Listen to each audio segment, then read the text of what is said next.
বংশগতি এই সম্পর্কে আলোচনা করব। তো এই অধ্যায়টা যেহেতু অনেক বড়, এজন্য আমি প্লেলিস্ট আকারে তোমাদের এই অধ্যায়টার ভিডিওগুলো সব দিয়ে দেব। তো চলো কথা না বাড়িয়ে ভিডিওটি শুরু করা যাক। তো এখানে কি আছে, প্রতিটি জীবের দেহ কোষ দিয়ে গঠিত, অর্থাৎ প্রতিটি জীব অর্থাৎ যার জীবন আছে তাদেরকেই মূলত আমরা জীব বলি। তো জীবের দেহ কি কোষ দিয়ে গঠিত, অর্থাৎ দেখো যখন আমরা শুরুতে ছিলাম, অর্থাৎ যখন আমরা মায়ের গর্ভে ছিলাম, তখন কিন্তু আমাদের এককোষী জীব ছিলাম, মানে একটা কোষ দ্বারা গঠিত। এবং তারপরে যখন আমরা বড় হয়েছি তখন কিন্তু লক্ষ লক্ষ কোটি কোটি কোষ দিয়ে আমাদের দেহটা গঠিত, এবং এই কোষের সংখ্যা কিন্তু বৃদ্ধি পায়। আর যখনই কোষের সংখ্যা বৃদ্ধি পায় তখন আমাদের কিন্তু দেহ বৃদ্ধি পায়, অর্থাৎ আমরাও বড় হই। তারপরে কি আছে, এককোষী জীবগুলো কোষ বিভাজনের দ্বারা একটি থেকে দুটি, দুইটি থেকে চারটি বিভক্ত হয়, কোষে বিভক্ত হয় এবং বংশবৃদ্ধি করে। অর্থাৎ কি, যখন আমরা এককোষী ছিলাম তারপরে বিভিন্ন কোষ, যখন এককোষী ছিলাম তখন এতটুকু ছিলাম, তারপরে যখন আমরা বিভিন্ন লক্ষ লক্ষ কোটি কোটি কোষ আমাদের দেহে কিন্তু আছে, আর এখন কিন্তু আমরা কত বড়, তাই না? তো এরকম ভাবে কিন্তু আমরা একটি থেকে দুটি, দুইটি থেকে চারটি কোষে বিভক্ত হয়েই কিন্তু বড় হই।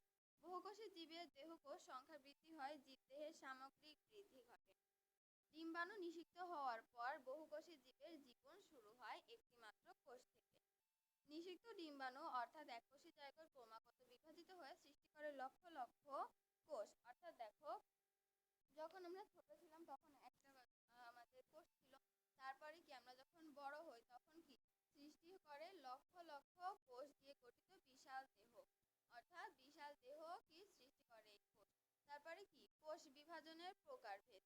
জীবদেহে তিন ধরনের কোষ বিভাজন দেখা যায়, যথা অ্যামাইটোসিস, মাইটোসিস এবং মিওসিস। অর্থাৎ দেখো, এটা কিন্তু আমাদের মুখস্থ রাখতে হবে, কারণ যদি পরীক্ষা ওই কোশ্চেন আছে যে কোষ বিভাজন কত প্রকার, তাহলে কি কোষ বিভাজন তিন প্রকার, অ্যামাইটোসিস, মাইটোসিস এবং মিওসিস।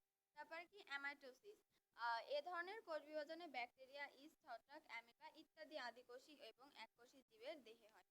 অর্থাৎ কি বলা হয়েছে, এ ধরনের কোষ বিভাজন কি ব্যাকটেরিয়া, ইস্ট, ছত্রাক, অ্যামিবা, অর্থাৎ ব্যাকটেরিয়া বা ইস্ট কিংবা ছত্রাক এগুলো কি এককোষী প্রাণী বা আদিকোষী প্রাণী। এই এককোষী বা আদিকোষী জীবে হয় কি অ্যামাইটোসিস। তো এককোষী জীবগুলো অ্যামাইটোসিস প্রক্রিয়া বিভক্ত হয়ে বংশবৃদ্ধি করে। এ কোষ বিভাজনের নিউক্লিয়াসটি ডাম্বেলের আকার ধারণ করে, পরে মাঝ বরাবর সংকুচিত হয়, অর্থাৎ নিউক্লিয়াসটি মাঝ বরাবর সংকুচিত হয়, এবং যখন এটা বিভক্ত হয় তখন দুইটি কোষের সৃষ্টি হবে, তাই না? পরস্পর থেকে বিচ্ছিন্ন হয়ে দুটি অপত্য নিউক্লিয়াসে পরিণত হয়। একই সময়ে সাইটোপ্লাজমও মাঝ বরাবর সংকুচিত হয়ে দুটি কোষে পরিণত হয়, অর্থাৎ নিউক্লিয়াস এবং সাইটোপ্লাজম যখন সংকুচিত হয়, এ ধরনের বিভাজনকে মাতৃকোষের নিউক্লিয়াস ও সাইটোপ্লাজম সরাসরি বিভক্ত হয়ে দুটি অপত্য কোষ সৃষ্টি করে। অর্থাৎ এই অপত্য কোষ দুটি সৃষ্টি হলো এবং একে প্রত্যাস্থ কোষ বিভাজন বলে। অর্থাৎ যখন অপত্য দেয়, দেখো একটি থেকে দুইটি, তারপরে এইভাবে এই প্রক্রিয়ায় দুটি থেকে চারটি, তারপর চারটি থেকে আটটি, এইভাবে কিন্তু লক্ষ লক্ষ কোষ দিয়ে কিন্তু আমাদের গঠিত বিশাল দেহ। তারপরে কি সাইটোপ্লাজম, নিউক্লিয়াস, দেখো এটা কি, এটা হলো নিউক্লিয়াস। নিউক্লিয়াস ডাম্বেলের আকার ধারণ করে মাঝ বরাবর সংকুচিত হয়েছে এবং যথেষ্ট খোঁজ করেছে। এবার তারপরে এটা দুই ভাগে বিভক্ত হয়ে একটা অপত্য কোষ সৃষ্টি করেছে, এটা হলো অ্যামাইটোসিস। তারপরে কি মাইটোসিস, উন্নত শ্রেণীর প্রাণীর ও উদ্ভিদের দেহকোষ মাইটোসিস প্রক্রিয়া বিভাজিত হয়, যেগুলো উন্নত শ্রেণীর প্রাণী সেগুলোর ক্ষেত্রে। এ প্রক্রিয়ায় মাতৃকোষের নিউক্লিয়াস একবার বিভাজিত হয়ে সমআকৃতির সমকোণ সম্পন্ন সমকম্পন ক্রোমোজোম দুটি অপত্য প্রস্তুত করে। অর্থাৎ যখন এটি বিভাজিত হয়ে নিউক্লিয়াস একবার বিভাজিত হয়ে সমাকৃতি মানে ওই ধরনের, অর্থাৎ ওই আকৃতির এবং সমকোণ সম্পন্ন এবং সমসংখ্যক ক্রোমোজোম বিশিষ্ট দুটি অপত্য কোষ সৃষ্টি করে। অর্থাৎ যখন এটা বিভাজন হয় এবং দুটি অপত্য কোষ সৃষ্টি করে, সেগুলো কিন্তু সম আকৃতির হবে, সমকোণ সম্পন্ন হবে। এটা কি মাইটোসিস বিভাজনের ক্ষেত্রে হয়। মাইটোসিস কোষ বিভাজনের ফলে প্রাণী এবং উদ্ভিদ দৈর্ঘ্য ও প্রস্থে বৃদ্ধি পায়। বললাম না, যখন আমাদের কোষগুলো বৃদ্ধি পাবে তখন কিন্তু আমরাও বৃদ্ধি পাবো। এ ধরনের বিভাজনের দ্বারা উদ্ভিদের ভাজক টিস্যুর সংখ্যা বৃদ্ধি ঘটে। অর্থাৎ দেখো, যখন আমাদের কোষগুলো বৃদ্ধি পাচ্ছে তখন কিন্তু আমাদের যে ভাজক টিস্যুর কোষের সংখ্যাও কিন্তু বৃদ্ধি পাচ্ছে। তারপরে কি আছে, মিওসিস, জনন কোষ উৎপন্ন হওয়ার সময় মিওসিস কোষ বিভাজন ঘটে। এ ধরনের কোষ বিভাজনে মাতৃকোষের নিউক্লিয়াসটি পরপর দুবার বিভাজিত হলেও ক্রোমোজোমের বিভাজন ঘটে মাত্র একবার। ফলে অপত্য কোষে ক্রোমোজোম সংখ্যা অর্ধেক হয়ে যায়। অর্থাৎ দেখো, অপত্য যে কোষটা সৃষ্টি হবে সেই কোষের কিন্তু যে ক্রোমোজোম সংখ্যা থাকবে সেটা অর্ধেক হয়ে যায়। এই বিভাজনে ক্রোমোজোমের সংখ্যা অর্ধেক হ্রাস পায় বলে এ ধরনের বিভাজনকে হ্রাসমূলক বিভাজনও বলা হয়। অর্থাৎ দেখো, যখন হ্রাসমূলক বিভাজন বলা হয়, কেন?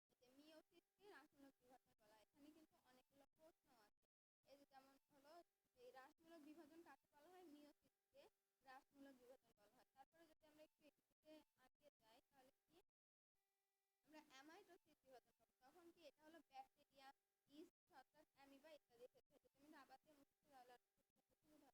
দেখো ব্যাকটেরিয়া, ইস্ট, ছত্রাক মানে এদেরও কিন্তু বৃদ্ধি আছে। তো এদেরও বৃদ্ধি আছে এবং এদের যেভাবে তাদের কোষটা বৃদ্ধি ঘটে সেই যে কোষ বিভাজনের যে প্রকারভেদ তাকে কিন্তু অ্যামাইটোসিস বলে। তাহলে এখানে ব্যাকটেরিয়া, ইস্ট, ছত্রাক, অ্যামিবা কিন্তু আদিকোষী এবং এককোষী জীব। অর্থাৎ তাহলে যদি প্রশ্ন আসে ব্যাকটেরিয়া, ইস্ট, ছত্রাক কোন ধরনের প্রাণী, আদিকোষী এবং এককোষী প্রাণী, এভাবে লিখতে হলো। তারপরে এককোষী জীবগুলোতেই অ্যামাইটোসিস প্রক্রিয়ায় পার্থক্য। অর্থাৎ কি অ্যামাইটোসিস প্রক্রিয়ায় কি হয়, এই জীবগুলো কোন জীবগুলোর, এককোষী জীবগুলোর। এই ধরনের কোষ বিভাজনকে নিউক্লিয়াস। অর্থাৎ দেখো এই ধরনের কোষ বিভাজনের নিউক্লিয়াস কোথায় বরাবর সংগঠিত হয়, মাঝ বরাবর। তারপরে কি আছে, যদি আমরা এখান থেকে আরেকটা কিন্তু প্রশ্ন আমরা এখান থেকে নিতে পারবো কি ধরনের, যে এই যে অ্যামাইটোসিস কাদের দেহে হয় এবং সেগুলোর নাম কি। অর্থাৎ আমরা এভাবে লিখতে পারবো অ্যামাইটোসিস এককোষী বা আদিকোষী জীবে হয় এবং ব্যাকটেরিয়া, ইস্ট, ছত্রাক, অ্যামিবা এগুলোর অন্তর্ভুক্ত। তারপরে যদি আমি দেখি এবারে আমরা মাইটোসিসে কিন্তু চলে আসতে পারবো। মাইটোসিসে যদি যাই তাহলে কি আছে, মাইটোসিস আছে উন্নত শ্রেণীর প্রাণীর দেহে হয়। তাহলে যদি আমরা দেখি উন্নত শ্রেণীর প্রাণী কোনগুলো, উন্নত মানুষ, এগুলোই কিন্তু উন্নত শ্রেণীর প্রাণী। তাহলে যদি কিন্তু আসতে পারে মাইটোসিস কাদের দেহে সম্পন্ন হয়, তাহলে লিখতে হবে উন্নত শ্রেণীর প্রাণীর দেহে মাইটোসিস বিভাজন হয়। এবার মাইটোসিস বিভাজন, এবার উন্নত শ্রেণীর প্রাণীর দেহে কি হয়, মাইটোসিস বিভাজন হয়। তারপরে কি নিউক্লিয়াস একবার বিভাজিত হয়ে কি করে, সমাকৃতি, সমগুণ সম্পন্ন ও সমসংখ্যক ক্রোমোজোম বিশিষ্ট দুটি অপত্য কোষ সৃষ্টি করে। এইভাবে কিন্তু প্রশ্ন আসবে। তারপরে আমরা কিন্তু যদি এগুলো ভালোভাবে পড়ি দিতে পারো। তারপরে কি আছে, জননকোষ, মাতৃকোষ থেকে পুং ও স্ত্রী গ্যামেট উৎপন্ন হওয়ার সময় এই ধরনের কোষ বিভাজন হয়। তাহলে এই ধরনের কোষ বিভাজন কেন হয়, যখন পুং ও স্ত্রী গ্যামেট উৎপন্ন হয় তখনই কিন্তু এই ধরনের কোষ বিভাজন হয়। তারপরে কি আছে, মাইটোসিস।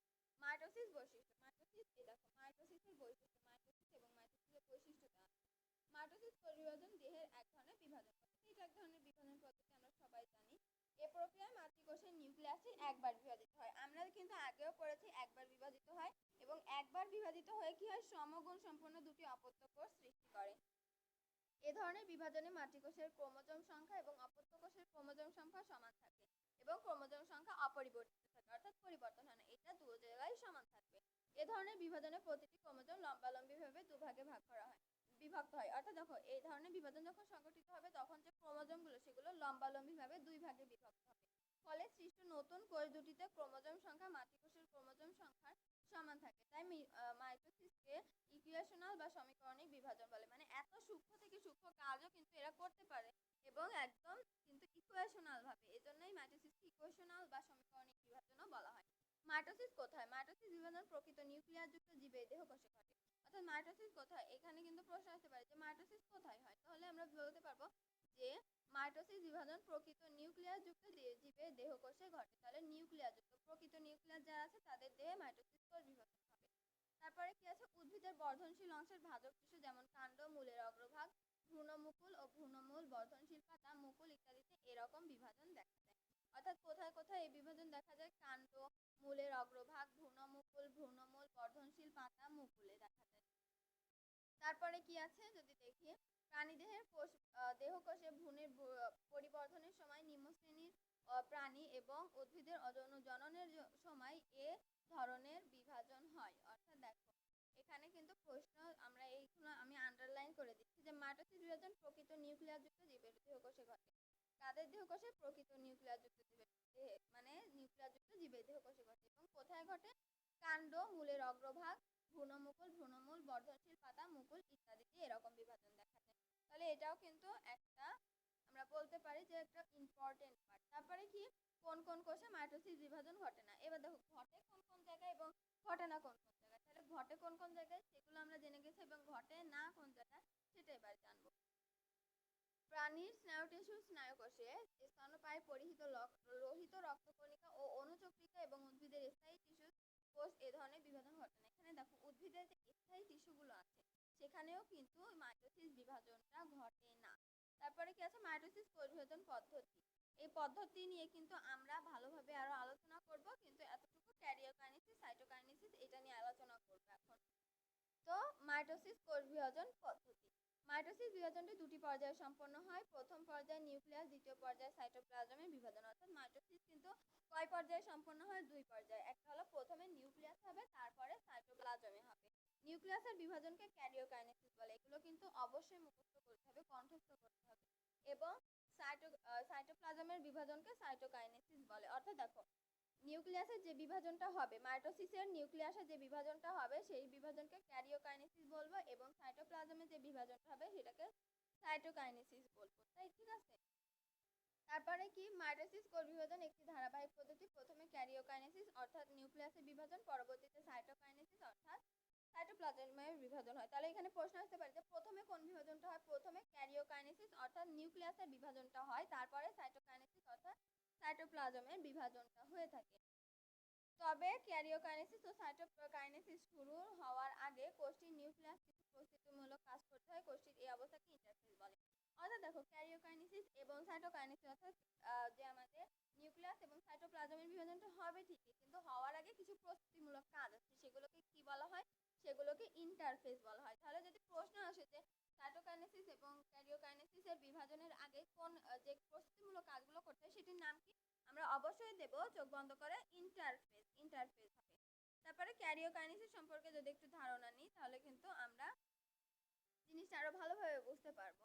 ক্যারিওকাইনেসিস, বিভাজিত কোষে নিউক্লিয়াসের একটি জটিল পরিবর্তনের মাধ্যমে ক্যারিওকাইনেসিস সম্পন্ন হয়।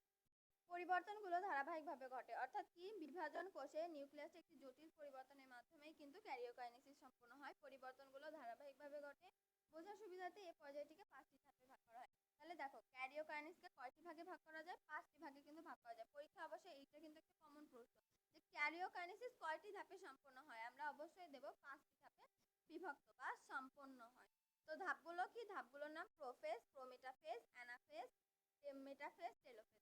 এগুলো কিন্তু একদম মুখস্থ করতে হবে, আর শুধু মুখস্থ না, কণ্ঠস্থ করতে হবে, যাতে পরীক্ষা আসলে আগে আমি কোনো ভাবা চিন্তা ছাড়াই অ্যান্সারটা বসিয়ে দিতে পারি। তো এখানে কিন্তু অবশ্যই প্রশ্ন আসতে পারে, যদি এভাবে প্রশ্ন আসে ক্যারিওকাইনেসিস কয়টি প্রক্রিয়ায় বিভাজিত হয় সেগুলোর নাম বলো, তাহলে আমরা লিখবো ক্যারিওকাইনেসিস 5টি ধাপে বিভাজিত হয় বা বিভক্ত করা হয়। সেগুলি হলো প্রোফেজ, প্রোমেটাফেজ, মেটাফেজ, অ্যানাফেজ ও টেলোফেজ।